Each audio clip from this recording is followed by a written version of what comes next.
سلیم اللہ مدنی صاحب حفظہ اللہ سے سوال کرتا ہوں جی کہ اعتکاف کیا ہے اور اسلام میں اس کی اصل حقیقت کیا ہے؟ نحمدہ و نصلی علی رسولہ الکریم۔ شیخ بہت مہربانی ہے شیخ سلیمان الہی نیر صاحب، میں القمر ٹی وی کا وہ شکر گزار ہوں جنہوں نے موقع دیا کچھ کہنے کا، اللہ آپ کو برکتوں سے نوازے۔ آمین۔ اعتکاف اصل میں رکنا، ٹھہرنا یا وقف کرنا، علیحدہ ہونا، اس معنی میں آتا ہے۔ شرعی طور پر قرآن و سنت کے حوالے سے مسجد کے اندر اللہ کا قرب حاصل کرنے کے لیے علیحدگی اختیار کرنا، یکسوئی اختیار کرنا، کیونکہ یہ دنیا کے جو مشاغل ہیں نا، بسا اوقات بندہ نا اللہ سے بہت دور چلا جاتا ہے۔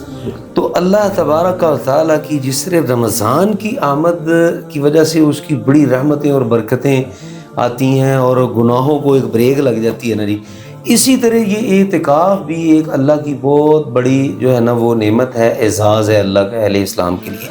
تو اللہ کے ساتھ باتیں کرنے کے لیے اپنی دل کی مطلب گفت و شنید اور راز کی باتیں، یہ ایک علیحدگی ہے، اور رسول اکرم صلی اللہ علیہ وآلہ وسلم کا یہ طریقہ ہے، یہ سنت بھی ہے، اور یہ بہت بڑا پسندیدہ عمل ہے جس کو اصطلاحات میں مستحب بھی کہتے ہیں۔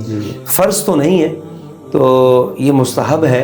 البتہ مومن کا جو زندگی کا مقصد ہے، جیسے وما خلقت الجن والانس الا لیعبدون، اس کے تحت یہ جو ہمارا ایک خیال ہوتا ہے نا کہ اتنا پیسہ کما لیا، یہ کر لیا، دنیا جتنی مرضی کما لو اس کا کوئی فائدہ نہیں ہے، ٹھیک ہے نا جی۔